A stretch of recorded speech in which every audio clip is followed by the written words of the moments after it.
What if I told you the next generation isn't watching, they're playing?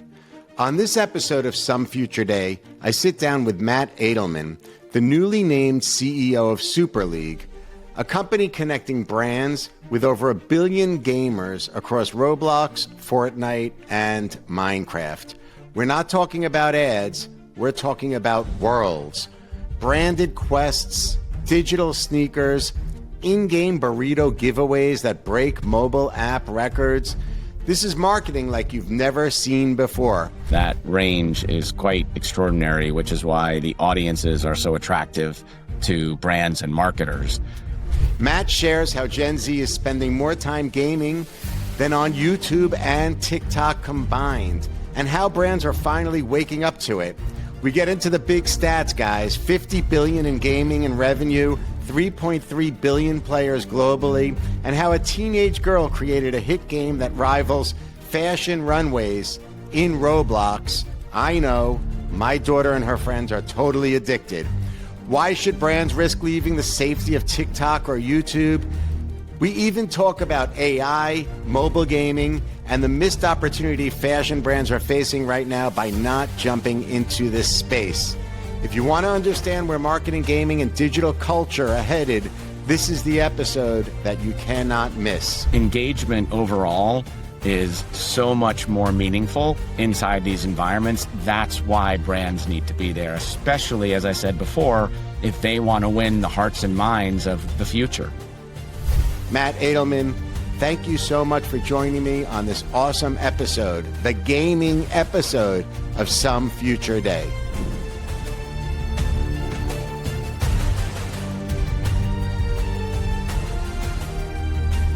Matt Edelman, congratulations. Welcome to Some Future Day. Congratulations specifically on your recent appointment as Chief Executive Officer of Super League. Thank you, Mark. I'm really happy that we're doing this. We've talked about it for a long time, but it's great to be here. Yeah. So for those in my audience who are unaware of your company and your brand, Super League, could you take a minute just to provide an overview of what it is that Super League does exactly? Sure. We have been around for several years, and over the past 3 or 4 years have really become a leading company helping to connect brands with audiences who play. And so if you think of audiences inside video game platforms, when they are engaged with that content, they are in a play mode. And we help brands reach them through playable media and playable content. So that's fascinating. But does it matter? Like, how big is the audience? How many people are players right now? I assume you're talking predominantly mobile. How big is the community? Well, we're talking mobile and immersive platforms. The community is extraordinary across all gaming. There are 3.3 billion people in the world who play games, and that can be people playing hardcore video games on their PCs with full headgears and gaming chairs, or it can be somebody playing Wordle through the New York Times. That range is quite extraordinary, which is why the audiences are so attractive to brands and marketers. But even more interesting when you think about the numbers, in the US, 2 out of 3 people under the age of 40 play video games, and our premise really is that within 10 years, that's likely to be 4 out of 5 under the age of 50. And so from a brand marketing perspective, if you want to win the future, you have to start winning the hearts and minds of people who play now. So, Matt, we'll integrate some of the video of the gaming platforms that you're developing into the feed here. But just for those who are listening on Spotify and Apple, could you explain, when you talk about gaming, are you talking about like these massive games like Roblox? Are you talking about when I see a friend of mine while we're waiting to go into an appointment to meet with somebody like you, they're like on their phone and just gaming? In fact, I was sitting behind the CEO of TikTok recently in church, believe it or not. And the entire time he was on his phone gaming. It was like an old asteroid type of game I was witnessing. So what does it mean when you talk about gaming? How, like, what's the breadth of the interaction between the consumer and the game itself? No, it's a great question. Gaming has sort of been this elusive um, category in the content business for a few decades, and a lot of people still hear the term gamer and they think somebody who is got some black light and neon colors in their basement at 2 o'clock in the morning. Nothing could be further from the truth. While that is a segment of the game playing audience, it is actually not the predominant segment by any means. So at least from Super League's perspective, we help brands reach gamers across the world's largest immersive platforms, which are Roblox, Fortnite, and Minecraft. Collectively, they reach about 500 million people a month globally. And we also help brands reach players of mobile games. And our reach is more than 200 million players a month in mobile. And so overall, we're getting closer and closer to being able to connect with 1 billion consumers globally who play these games, many of which are on mobile devices in those in between moments that you're describing, and probably more of them than we would like to think are in church and in class and in a lot of places where you'd hope people are otherwise paying attention to what's around them. So it's interesting you talk about age profile a little bit, and I see there's a big range between, my generation all the way down to my kids' generation. But what about gender, Matt? Out of those 700 million people that Super League could reach right now, is it predominantly male? No, not at all. It's really close to 50-50. And it depends on the game, of course. But as an example, on Roblox, which is arguably the fastest growing gaming platform in recent history, they have about 90 million daily active users. A lot of the brands we work with are very interested in that audience. They recently had a hit game launch on their platform named Dress to Impress that has gotten a lot of I know it coverage. very well. My 8-year-old is obsessed. Well, the amazing thing about that game is it helped age Roblox up into college-aged players, and it also brought in a very significant female audience. And so it really does depend on the content. There's nothing that determines whether or not a game platform is going to be more male versus more female other than the content itself. Dress to Impress is an incredible platform. So these kids, my daughter and her friends, they don't stop playing. It reminds me of, again, I'm going to age myself out a little bit, but when I was young, my sister, who was close to age of me, she would have these little paper dolls and dress them with paper. You probably remember, Matt, dress them with like paper dresses, paper sweaters, a paper handbag, whatever that might be. But now this is like next level. They are challenging these girls with, at the outset to dress in a particular way. It could be a wizard or a mermaid or the first lady of the United States of America. I've actually seen that. And then the girls are competing and there's a fashion show at the end and they're going from closet to closet and doing hair and makeup and it's 3D. And meanwhile, they're all talking to each other and it's just huge. So how does that become a game within Roblox? Where, like, are there multiple games within these platforms?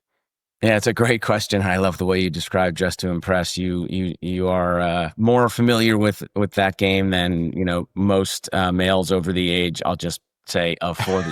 And so It's amazing how much time they spend on it. It's yeah, no, incredible. it's a phenomenon. So Roblox and parts of Fortnite, which are considered part of the Fortnite creative element of their game, and Minecraft are all in a category that is affectionately referred to in the gaming business as UGC gaming, user generated content gaming. And the best way to think about it, a great framework, is really YouTube.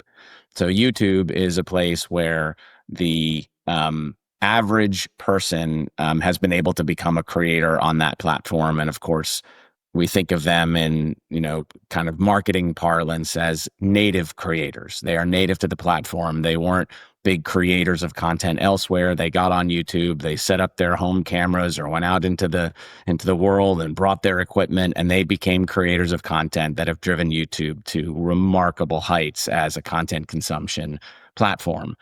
Roblox and Fortnite Creative and Minecraft are similar. The community of players, whereas with YouTube, it's a community of viewers. The community of players on these platforms are the creators of the content on these platforms.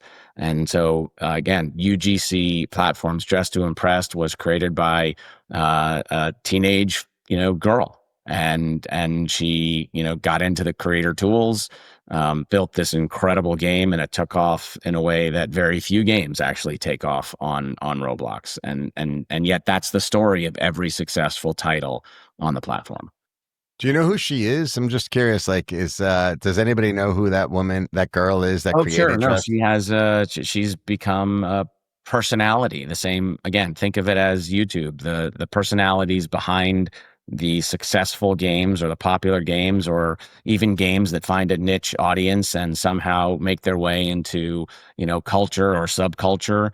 These individuals are known and they have social media profiles. But what's quite interesting about them is they don't generally care about, being on camera. That's not who they are. They're expressing themselves through their creations and their imaginations in the form of these 3D games that they create. Does she monetize that platform? Dress to Impress is a very well monetized game. On Roblox in general, and this is one of the reasons it is so popular for content creators in this environment, the top 10 games on the Roblox platform have averaged about $36 million in revenue over the past 12 months. The game number 11 through game number 100 in terms of rankings on the platform have averaged about $5 million of revenue in the last 12 months. And so you have people between the ages of, call it 14 and 24, who either, at night and on the weekends, or, probably sometimes, as I said, while they're in class, are jumping into the Roblox creative tools and Roblox analytics, and they're building these games. And, the lucky few are making anywhere from hundreds. I say few in terms of the number of people who've tried. There are more than 40 million creators who have put something onto Roblox. But in the, thousands, there are creators who have, turned it into thousands of dollars or millions of dollars a month in revenue, for themselves and their lives.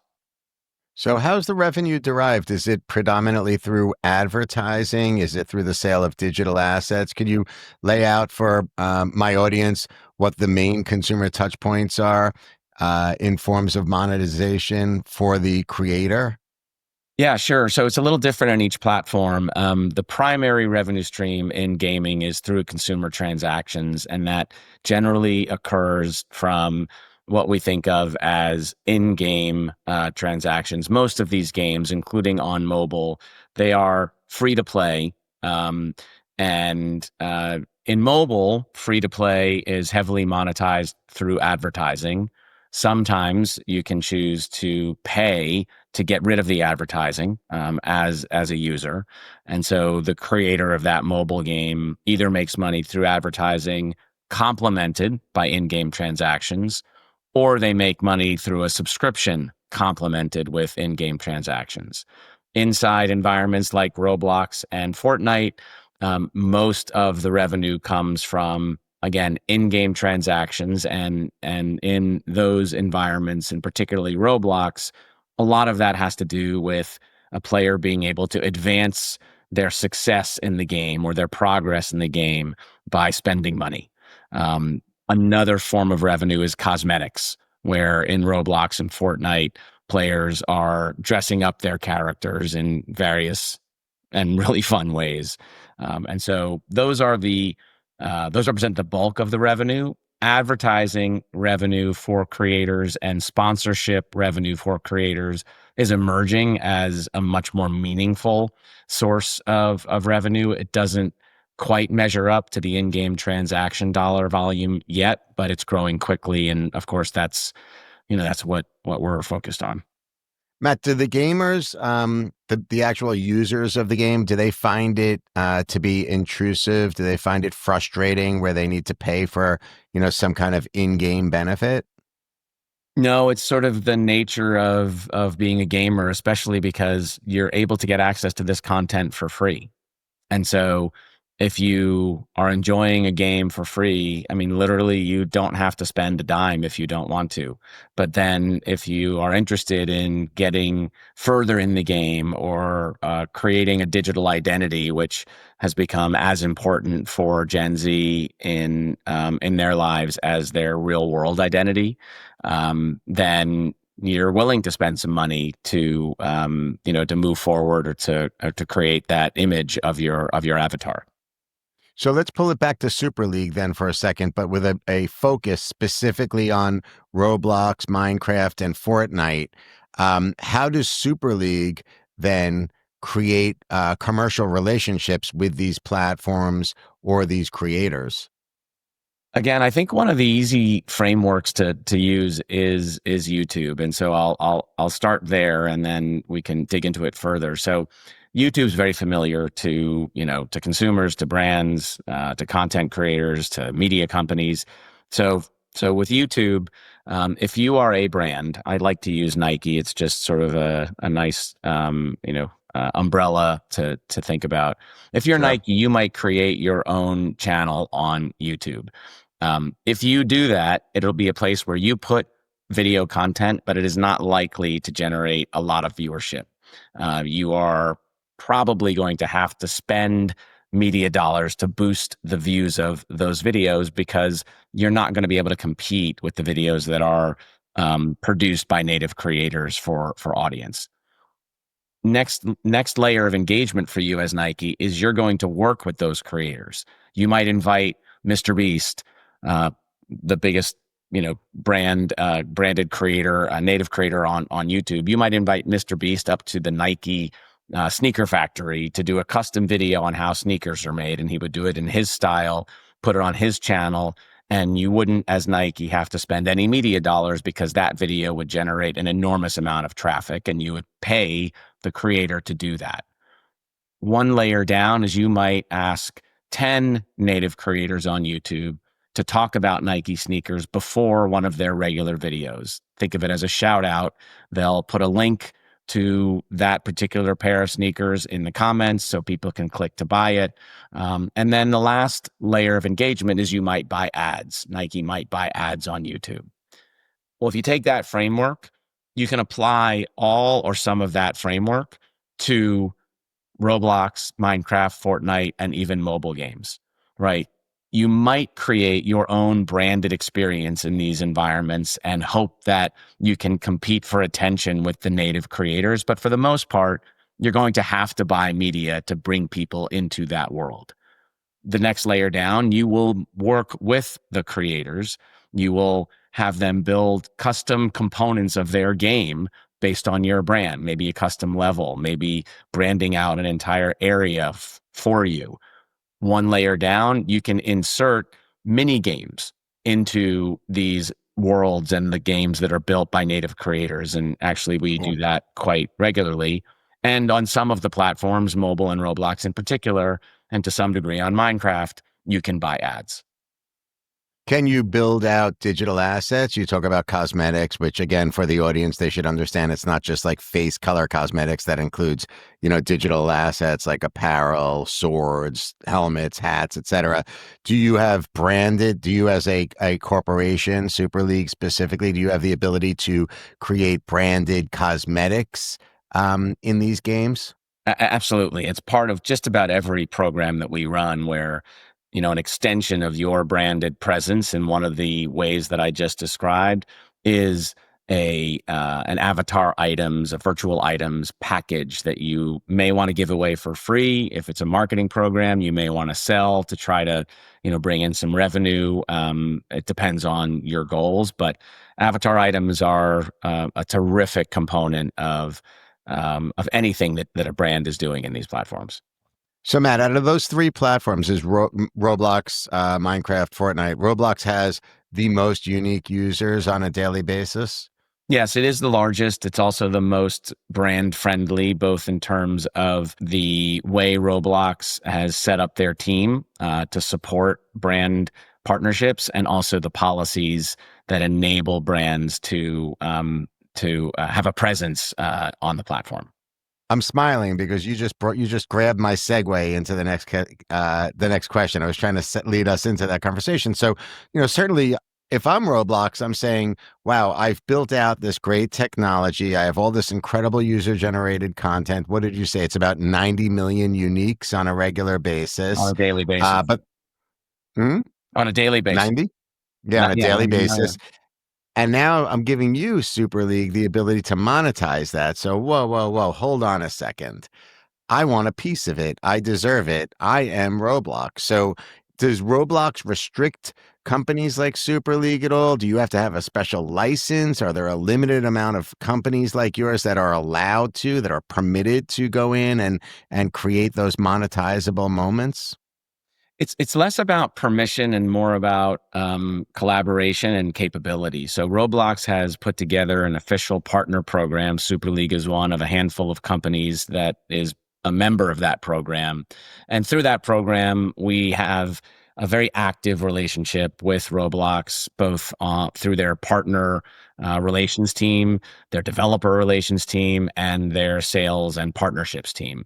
And I what see. that means is we when we're out talking to brands and agencies, in many cases, we're collaborating with Roblox to think about what would be the right opportunity for those brands or IP owners on the platform. Other times, we are recommended by Roblox as one of the companies a brand or agency should speak with for the purposes of becoming active on the platform. And so it doesn't mean that another company who isn't part of the program can't work with a brand in order to help them figure things out. But it is a reality that companies like Super League are in the program because we have a lot of success on the platform. We understand what helps brands be successful. We've got a lot of experience over several years, and the relationships with the people at Roblox generally give us the ability to bring things to life that not everybody else has thought about. I would imagine that's a huge advantage for Super League. That really gives tons of value to your investors and to also your efforts, your team. So let's shift gears, staying on those three platforms, right? We're still thinking Roblox, Minecraft, and Fortnite. Let's flip to the other side, right? We're talking about Super League. We spoke already about the user-generated content and the platform, but let's talk about the brands because you and I met. I've been so impressed with the work you've done on the branded side. What are the benefits to a brand? Like, just to play devil's advocate, look, I could reach the eyeballs of those consumers of that demographic if I'm, investing in more traditional advertising, broadcast television, OOH. You mentioned YouTube. I could advertise on TikTok. I mean, there are so many ways for me to reach that consumer. Why do I need to go and work with Super League to access these consumers in these immersive worlds? It's a great question, and it's one that we talk about every day. We have a sales team of almost 10 people who are out in the market, really advocating on behalf of the company and the platforms, and addressing that exact question and set of issues. I think that the real difference is engagement. I don't want to use engagement as a generic term and talk about where it sits in the marketing funnel. We can maybe dive into that as a follow-up. But when you think about time spent, that is generally the most meaningful representation of engagement. Gen Z is the predominant generation in addition to younger consumers in Generation Alpha. But the predominant generation that has money to spend, that is on these platforms, and whether it's their money or family and parents' money, there's a lot of spending power in Gen Z, as we know. And so the average member of Gen Z spends more time on Roblox than any other platform. And the combination of time spent every day on Roblox plus Fortnite is higher than the average amount of daily time spent on YouTube plus TikTok. So, Wow. so time spent as a principal representation of engagement. The other part of that is, what you can think of as session time. And so when you consider how much time is spent watching a video versus playing a game or playing in a game, the average session time on platforms like Roblox is about 11 minutes. And so that is an eternity compared to watching a TikTok video. Um, the next layer down is thinking about a brand's presence in these environments. How many seconds does a person watch an ad on YouTube? Well, if it is skippable, it's about 3. And if it's not, maybe you're at 15, occasionally 30 seconds. Of the ad You are, running, really, right? It doesn't mean the consumer's watching it. well, that's the other, that Right. you actually touched the last point, which is attention. So Mm. come back to attention in a second, but the average amount of time that we see people spending inside these gaming platforms when there is a brand in front of them is 3 minutes. And so you're talking about an ad that runs before content where you're getting somewhere between 3 and 30 seconds, or you're talking about an interactive, playable piece of content or media, and you're getting closer to 3 minutes. And then the last piece is attention. So when you or people you see on the subway or in church are on their phones and they are watching videos, it is just as likely that you will see them looking around and seeing what's in front of them or beside them as it is that you will see them actually looking at that video. It is a passive viewing experience, and distractions are common and in many cases welcome. When you have somebody who is playing a game on that device, they are locked in. They are leaned in. They are focused. The attention to that content is much deeper than when somebody is watching a video, particularly in those in-between moments, which is a lot of when people play video games, whether it's Roblox or mobile games. And so engagement overall is so much more meaningful inside these environments. That's why brands need to be there, especially, as I said before, if they want to win the hearts and minds of the future. So is for the brand benefit then, as it relates to these fully immersive types of gaming experiences, these playable, I like the way you use that word, experiences. Um, is it more like top of funnel? Is it the idea about brand awareness, building brand equity, adoration between the consumer and the brand, or like in comparing to TikTok, like TikTok is just so dominant now as it relates to s-commerce, right? It's just like, Right. just beating everybody right now by far. I think Instagram's doing a good job at like number 2 for sure, but they're just killing it. So with TikTok, am I getting a financial value as a brand that I can't get in the model you're sharing? It depends where you spend time as a brand, but for the most part, it is fair to say that inside Roblox, Fortnite, and Minecraft, if you think of the marketing funnel broadly defined as upper, mid, and lower, Yeah. you are in an upper and mid funnel environment on those 3 platforms compared to lower funnel. Now, Roblox is experimenting with e-commerce. It's still very early days, and they would be the first to tell you that a brand shouldn't expect to drive substantial transactions even if they tap into these innovative e-commerce solutions on the platform. And so again, upper and mid funnel, with mid funnel representing engagement, as I mentioned earlier. In mobile, in the playable ads that we run in mobile games, we actually do have a lower funnel solution that is performing in some fun ways.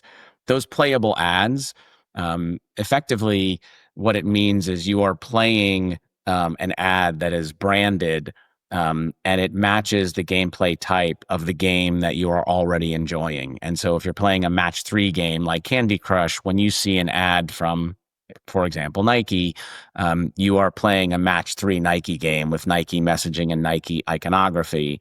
And the completion rate of you playing that game compared to the completion rate if Nike had just put a video in that inventory is materially different, several times higher for the completion rate. And when you finish that game, you get an end card. And that end card is fully clickable because you're in a mobile environment. And so there is a performance marketing opportunity for playable media in mobile.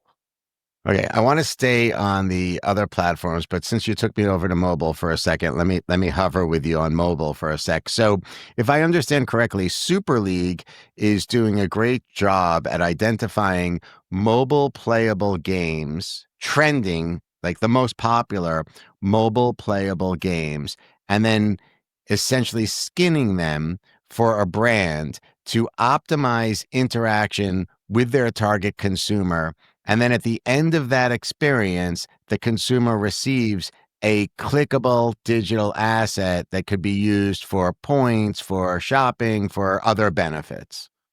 It's in that zone. So just to clarify a little bit, we do identify popular games, but what we really focus on is popular games for the demographic that a brand is trying to reach. And so we know which game types are played by which audiences. Once we get that sort of identified, we do create mini versions of those games and skin them for the brand and serve them up as interstitial ads when people are playing the games that they love. And at the end of that interstitial ad, there is the opportunity for us to put something in front of the end user. It could be a reward for the game they're playing. It could be an offer from that brand to shop for a discount with that brand. It could be an opportunity to try to get a user to go watch a trailer of a movie, which of course is one of the things that determines the success of the box office these days, is how many trailer views you get on YouTube. And so at the end of that skinned and customized playable ad, we can really do just about anything that a brand finds compelling. So it sounds like Super League has a real advantage given its strategic alliance and special relationships with Roblox, Fortnite, Minecraft. Going over to staying on the mobile piece, is there a benefit, a unique benefit also for brands to work with Super League as it relates to mobile?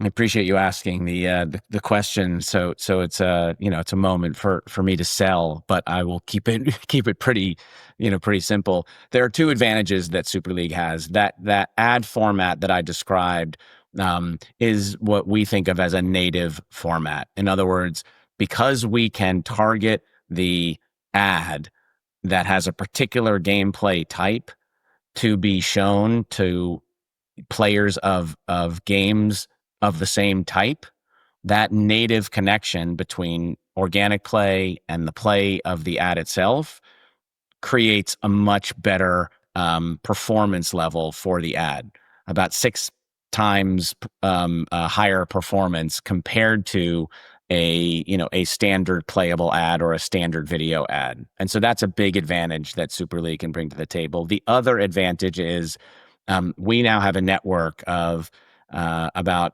10, 12 very accomplished and significant mobile game developers who really, in many cases, for the first time, are willing to bring brands into their game and build custom levels for those brands. And that's something that has been very prominent in Roblox and Fortnite. And frankly, we built the muscles to understand how to make that work for a brand by doing it in Roblox and Fortnite. Not a lot of opportunities exist to do that in mobile games, which in many cases are even more popular, more exciting, and give brands access to more data and better attribution than the other platforms. And so that's another advantage with Super League is we can now do that in mobile. Have those mobile developers been protective? Do they not want to sell out? It's a really good question. So in some respects, yes, they have been more protective. And one of the things that we're able to, I guess, take advantage of, which is not an necessarily a positive overall for the gaming business, but growth in gaming has slowed.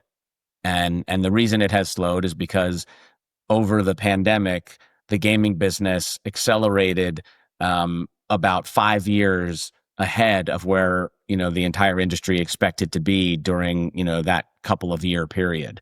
And so a lot of the growth that might have otherwise been more gradual was quite fast, and as a result it has kind of plateaued a little bit, and so developers across the gaming ecosystem and mobile in particular are much more open to partnering with brands because it represents a source of revenue that they didn't have previously and therefore an opportunity for growth. So, Matt, you are obviously very wise, and Super League is very capable when it comes to developing these playable moments between brands and consumers. But I know that you also have had just tremendous success stories and have worked with so many best in class brands. Can you share with my audience some of these success stories that you've had with these best in class, globally known brands? Sure. Can you I mean, I name think, drop a little bit, Matt? yeah, no, look, I think I'll give you three very unique examples. So one, and probably one of the most well known inside our space is Chipotle. Chipotle has been a pioneer in marketing across the board. You can look at what they do in social, their commercials, their their live activations. But in Roblox in particular, they have been a pioneer, and we have worked with them now for several years. The first activation that they did was building essentially a burrito builder maze inside Roblox, and as part of the launch of that, they were willing to give away codes where players of that game could get free burritos. 130,000 codes were redeemed within an hour. It was the largest day of mobile app downloads in the company's history by that time. It was the second largest day of mobile food orders for the company by that time. It was tremendously successful. They then proceeded to do something just a few months ago where they released a television commercial for the first time ever inside Roblox, also inside their experience.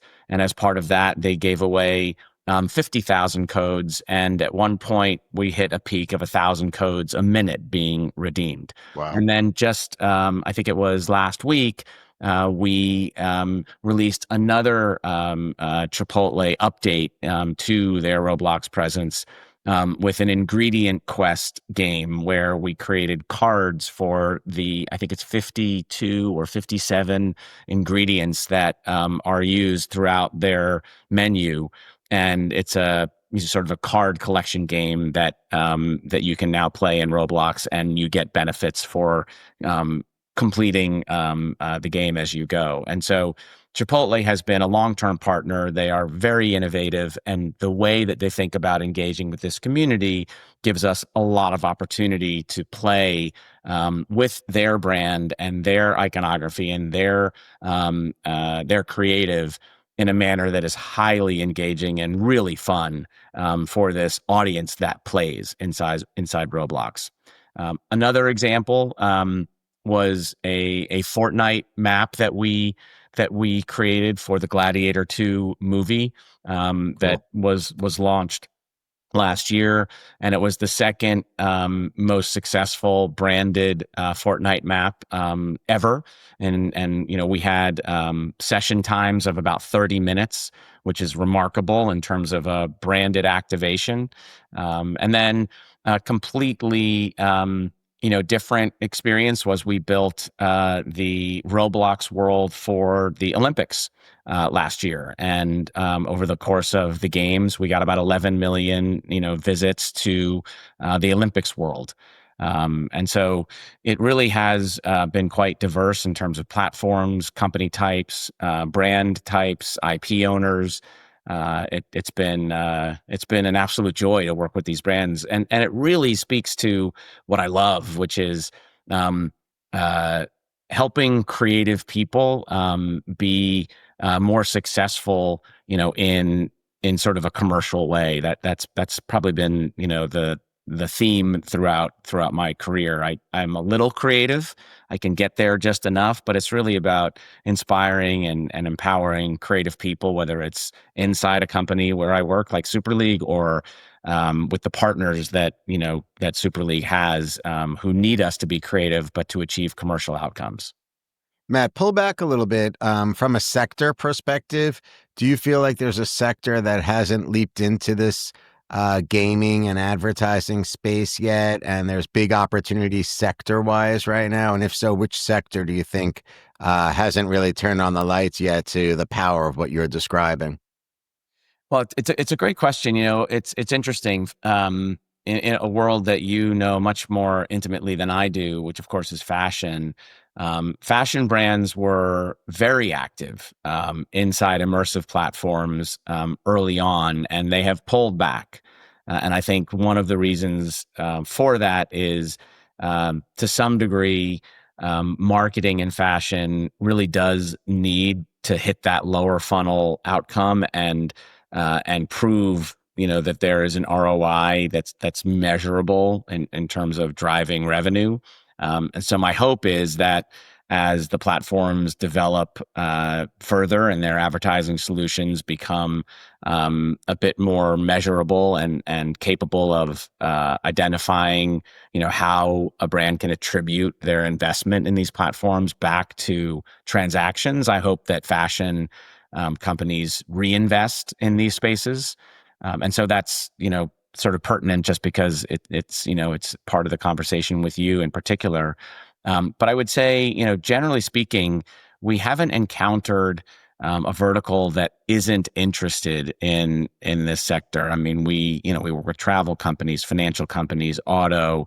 Of course, we've talked about QSR. We've talked about sports, consumer packaged goods companies, consumer electronics. I mean, they're all paying attention. Yeah, it's funny. The fashion industry, I'm not surprised that you have that sentiment. Fashion has always been innovative when it comes to product design and communications, but slow to the mark when it comes to tech and emerging tech for sure.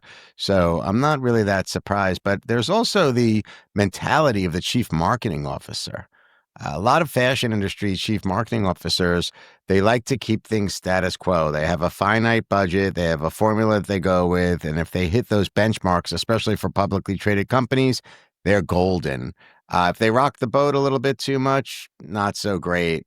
So, what are you finding? Like, is there a type of chief marketing officer that's really attracted to the gaming space, regardless of fashion, any industry?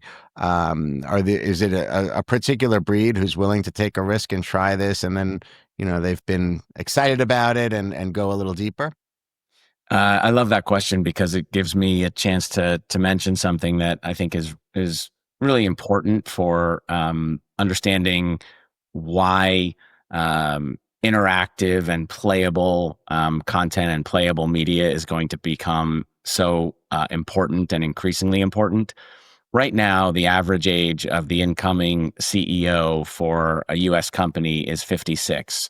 I'm just under, having become a new CEO here, but um, that means that the average CEO in the US is Gen X. If you consider that CMOs are give or take within 5 to 10 years of the age of CEOs at the youngest, most CMOs are still also Gen X. Gen X did not grow up gaming. We did not grow up with online games where we were hanging out with our friends through devices when we were teenagers. And that is not the case for millennials. Millennials, when they were teenagers, they were exposed to massive multiplayer online games that they could access from their homes.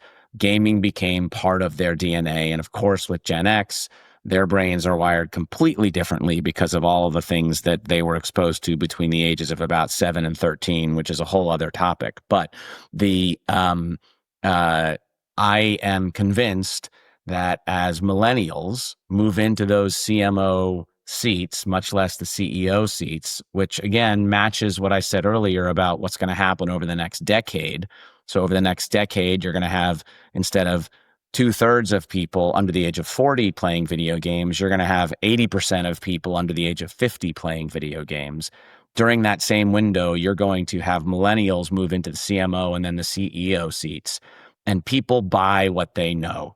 CMOs will start to spend more money. You will see a movement of dollars into interactive environments. There will be more audiences there. Attention is higher there. Amount of time spent is higher there. And it'll be a comfort zone for this new generation of CMOs and CEOs who are not comfortable with it today. Yeah, I see that. That's a great point, actually. Matt, what about taboo products? All of a sudden, in these major markets here in New York City, for sure, we see cannabis stores popping up all over the place. Are there regulatory issues where cannabis companies or similar alcohol, spirits, et cetera, are not permitted to get into this gaming and advertising space? There are government regulations, right, around who can advertise to different age groups. So whether it's under 18 or certainly under 13. And so there are just regulatory restrictions around alcohol and cannabis, et cetera. And then each platform has the ability to determine what kinds of advertisers and brands they think are appropriate for the audiences they reach. Roblox is very careful about that, being as big as they are, and the audience that is on Roblox being, a bit younger than Minecraft, although pretty close, and certainly a bit younger than Fortnite. And so, where you have a platform, the platform's policies definitely restrict advertiser types. And when you have, a mobile environment where there is no platform, it's really the regulatory restrictions that determine what ads can appear based on the age group that's playing the games.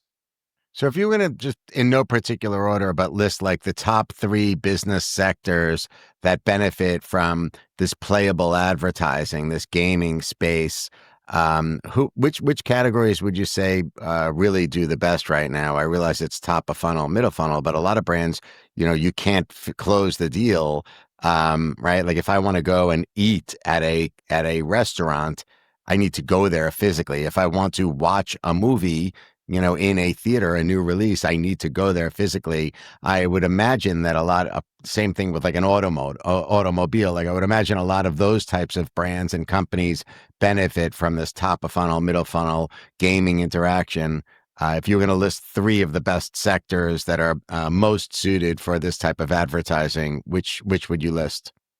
Right now, I would say, entertainment companies or entertainment releases generally have a big opportunity in these platforms, immersive and mobile.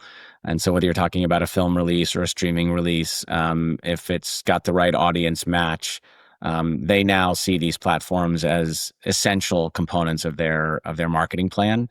QSRs, not just Chipotle, but several others. And I would maybe, if I'm allowed to sort of think of that as retail, so QSRs and retailers, whether it's Walmart or Target or H&M, and I think we're going to start to see the based on the demographics that I was just talking about, we're going to start to see the Home Depots and others getting into these spaces more aggressively. IKEA has already been in these platforms, and so retail as a vertical, no matter what's being sold at the store.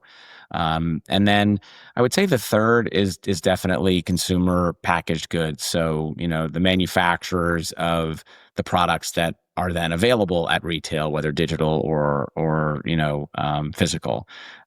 So those three sectors, and I think that in general, those are some of the most significant advertising Yeah, for sure. verticals in general, and it's because, look, as I said before, these are audiences. You don't think of when a brand or an agency is thinking of reaching people through video ads, they're not thinking of reaching video watchers. That's not what they talk about. They talk about reaching, male teenagers or millennial parents or 20 somethings who are into, traveling the world. They think about audience segments and lifestyle segments. They don't think about video watchers. We think it's critical for those same brands and agencies to view people who play games the same way. They're not gamers. They are all of these same audiences. They're just audiences who play versus audiences who watch versus audiences who listen versus audiences who attend events. And each of those different audiences really deserves to be communicated with in a manner that is similar to the content consumption experience that they're enjoying at the time. And so if you put playable media and playable content in front of audiences who play, that's how you're going to win their attention. And as I've said, really, really capture their hearts and minds. Matt, what type of benefit is your platform, gaming brands, seeing as it relates to artificial intelligence? Is artificial intelligence enhancing the experience now between brands, players, and the gaming platforms? It's a good question. I think there are multiple examples of artificial intelligence being used on the creation side. So Roblox has an emerging set of artificial intelligence tools that are part of its creator tool set. Artificial intelligence apps, have begun proliferating within the creative community at large, and that has certainly included the gaming creator community. And so whether it's concepting or prototyping or digital asset creation with different types of AI solutions, that has definitely accelerated. Some forms of AI, which originally would probably have been called machine learning, as opposed to generative AI, are definitely being deployed in very effective ways around targeting. So targeting audiences, and so when a brand wants to figure out how to optimize their spend, there are a lot of technology solutions that are increasingly using different forms of AI to make that targeting more effective and optimizing those spends. And then in terms of ad creative, we see opportunities emerging where, even though the kinds of playable content units that we bring to life, mini games as an example, or the ads that are playable, even though they are a bit more interactive and customized, we're starting to see some advantages from using AI to generate, those units more quickly, and to put more choices in front of a marketer, and also to be able to get new creative in front of users more quickly when we're testing to see what's going to work best. Matt, the one of the striking details that you shared with us today is the amount of time that the players, that the gamers are spending on these platforms. I mean, I think at one point you said as high as 40 minutes a day. It's remarkable, really. So with that, I start to think about cryptocurrency and other forms of payment on the digital side specifically. Do you anticipate a big shift? We see, for example, the current Trump administration is really embracing cryptocurrency, deregulating the category in a major way. Do you see cryptocurrency having an impact on the space that you're in as well? And if so, how? That's a good question. At the moment, no. I don't think it will have an impact because I think that the platforms, and in this case, even with mobile games, the payment mechanisms are dependent upon Apple and Google, iOS and Android, and I think it's going to be a while before they are comfortable with cryptocurrency solutions being used inside their payment systems, and the platforms themselves, Roblox, Minecraft, and Fortnite. Minecraft owned by Microsoft, Fortnite owned by Epic Games. I think those companies are going to be pretty hesitant for a while until there is you know, truly a a fail-safe way for cryptocurrencies to be considered, such that there's no opportunities or no risk, I should say, of fraud or um, uh, inappropriate data collection.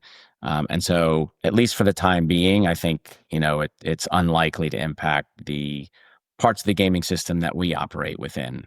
There are multiple gaming studios that are building primarily for the PC gaming universe, and some mobile for sure, who are enabling cryptocurrency capabilities or Web3 more broadly capabilities within gameplay.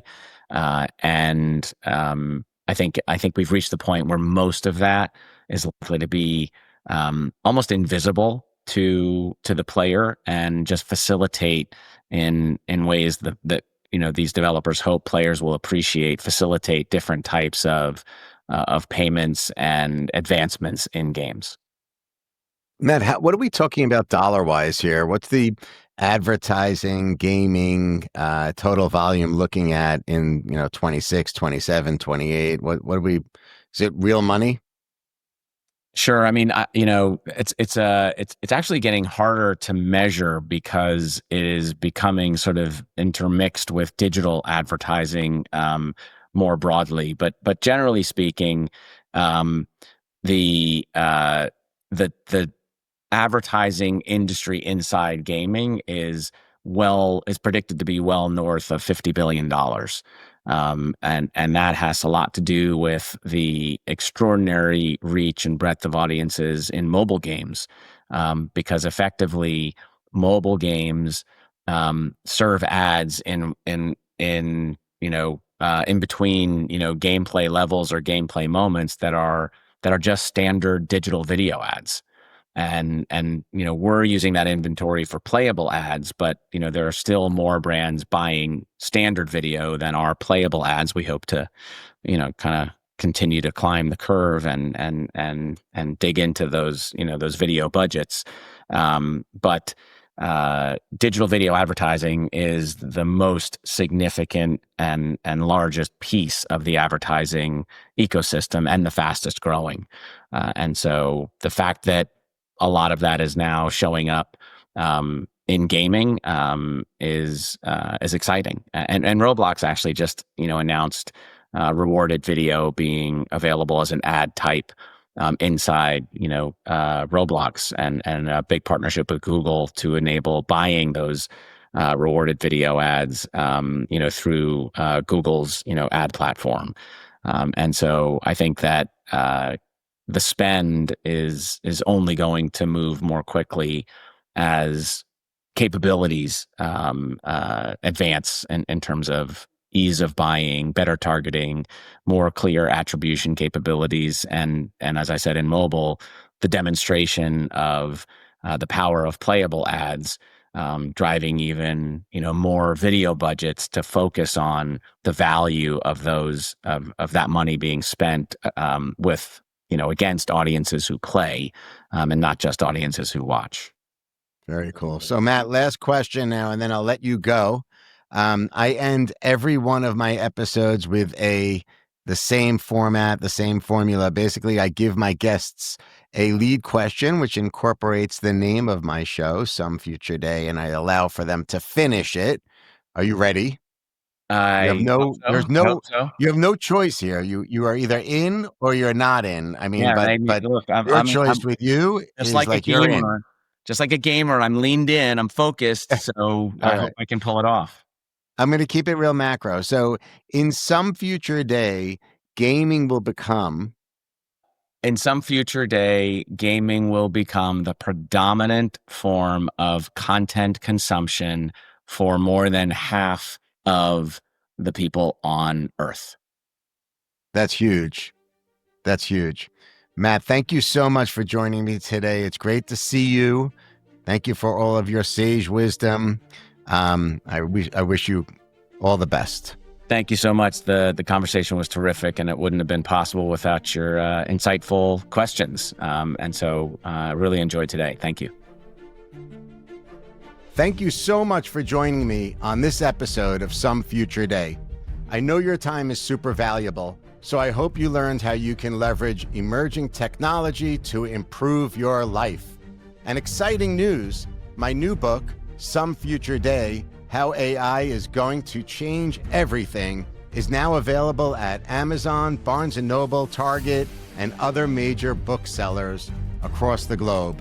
I am so proud to share that because of your support, the book topped the charts. It became #1 bestseller in cryptocurrency, #1 bestseller in artificial intelligence, and #1 bestseller in robotics. So, if you're curious and ready to learn how AI can enhance your career, your community, and your family, get yourself a copy today.